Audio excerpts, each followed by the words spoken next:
I am. I was going to continue speaking about my tooth, and I will continue speaking about my tooth, but this is a discourse, and discourses go wherever they go. I follow no script, no pattern.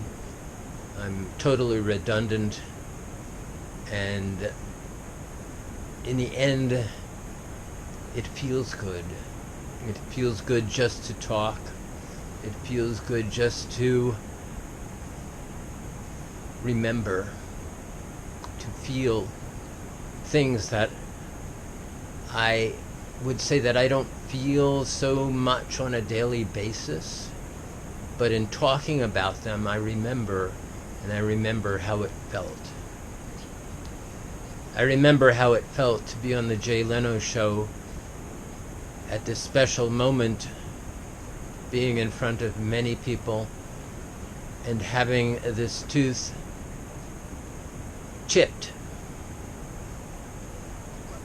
to a point where I couldn't speak well. I was unused to it, so everything was difficult to say. And being asked questions about me, myself, and I, and all that I have created. I couldn't but call my last course, my last discourse, Tooth Karma, because it is.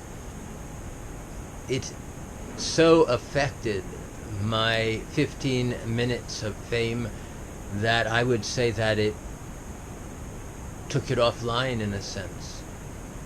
And how do I feel about it? Because now I don't have the tooth at all.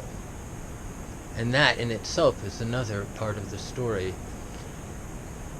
So after the Academy Award, after Jay Leno Show, after America's Got Talent, the director of the film, Sarah, in her generous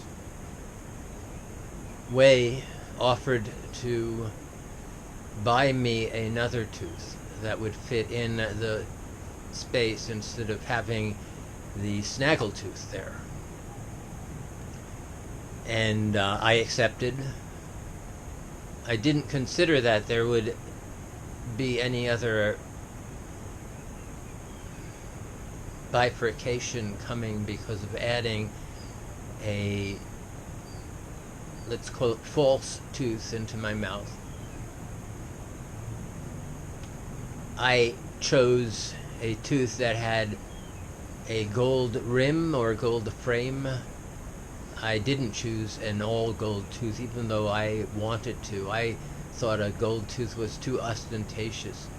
And now I, of course, would love to have a gold tooth. But I had a porcelain with a gold frame tooth placed in my mouth the snaggletooth was removed, and a whole edifice,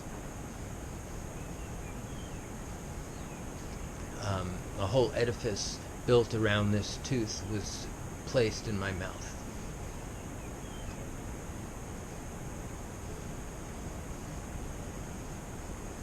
At first it was difficult, but then I got used to it, as I did get used to the snaggletooth for a certain bit of time.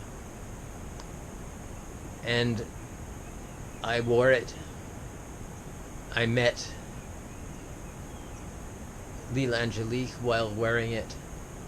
I traveled through Europe, traveled through the Americas, established a new lifetime, let us say, around it.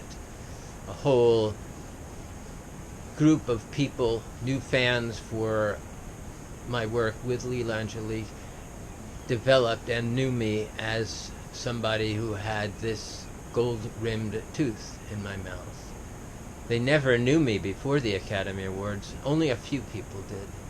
But those people, those new fans, only knew me because of that tooth, or only knew me while I had that tooth in my mouth, not because of it. So, we hit a roadblock in our travels, in our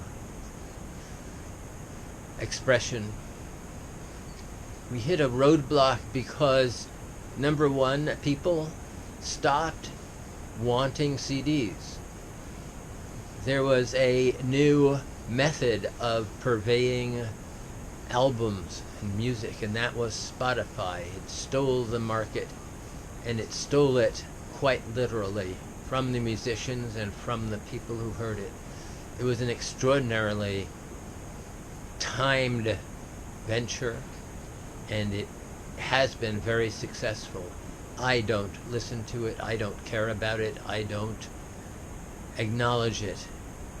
I consider it a thieving organization. However, everybody leaped onto it, and now they could get their music basically free. And music became oversaturated. Everybody put their music onto Spotify. So we could no longer sell our CDs, and all our CDs went wherever. Couldn't do anything with them. I think we just kind of discarded them somewhere because nobody would buy them. Nobody asks about CDs anymore. Then the thing that happened that was much larger than Spotify happened, and it affected everything more than anything could.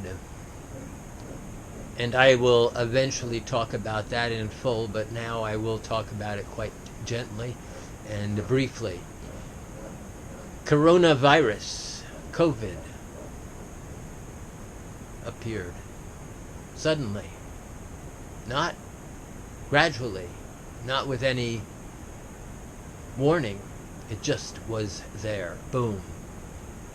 And that caused everybody to stay inside. What that did was increase Spotify's audience. It increased a desire for people to experience music as a recorded medium rather than a live medium. And my work has always been about liveness, to be there in front of somebody, to look into somebody's eyes as I do through this camera, to look into people's eyes and sing to them, sing from my heart. This is the most important aspect to my Prayformance, because that is not reproducible. That is not possible in a recorded medium. So COVID hit, and stuck at home, just meandering around the house that I was living in or trapped in with Lila. And we found our way to perform. We still went out. At that time we were at Golden Gate Park in San Francisco. We still went out to Prayform in the tunnel. People stayed distant from us. They were wearing masks, but we still pervade our music. And that was worthwhile. It was perhaps the apex of our live performance, a major irony, because at that time the development of non-live music was coming to a full-blown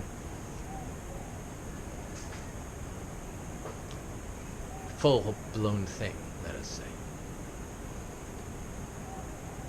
During that time, I was wandering around the house, and I went upstairs and came upon a bag of apricots. And I love apricots, dried apricots. And I took one out, and I bit into one, and I pulled it out of my mouth, and along with this bitten piece of apricot was the tooth that was in my mouth. Gone.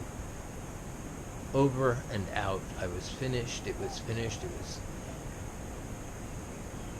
And it was during COVID. I went looking to see if it could be replaced, and it could not. It was shattered. So, believing that it's possible to do some sort of replacement, I carried that vestige of tooth in my pocket during once COVID was uplifted, and during our trips through Mexico, I carried that tooth along with me, with much other things like jewelry, other things like that. All through Mexico I had it. I would check, there it was, its little gold self and porcelain self. I had it. I still have it. I have it. Oh, I have it in Mexico City. I have it in Guanajuato. I have it in I have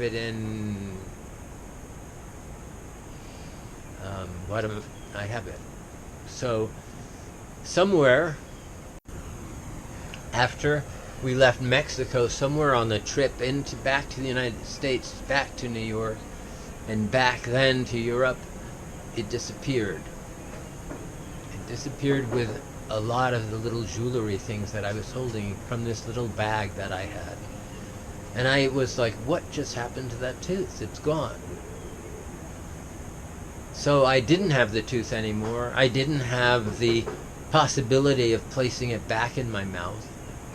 And that type of surgery is expensive. Then we came to Bali. Here in Bali, well, let me say that in the United States, I was extremely uncomfortable with a missing tooth in my mouth. I was feeling very, very marginalized by having a missing tooth. I can say that all the stories that I read, almost all of them, define people by the way their teeth look. He had a missing tooth in his mouth. His teeth were all jagged. His teeth were, several were missing. His teeth were black, covered with tar from the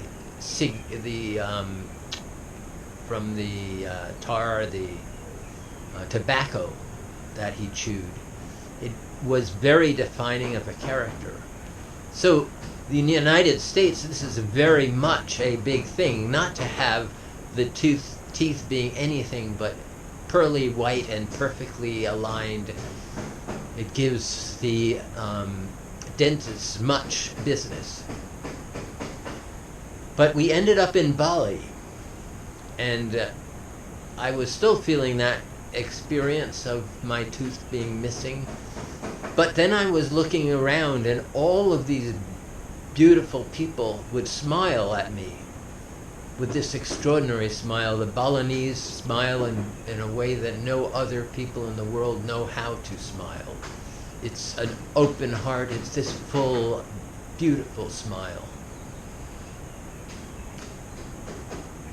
And many of them are missing that front tooth, almost the same tooth I'm missing, or other teeth, or their teeth are crooked, or they're strange colored, or any number of things. And that did not bother them. That did not stop them from smiling. And from them, I've learned how to smile so that I can smile in that beautiful, big, buoyant, heart-warming smile without feeling that discomfort of not having this front tooth. So I can smile so fully now to the entire world.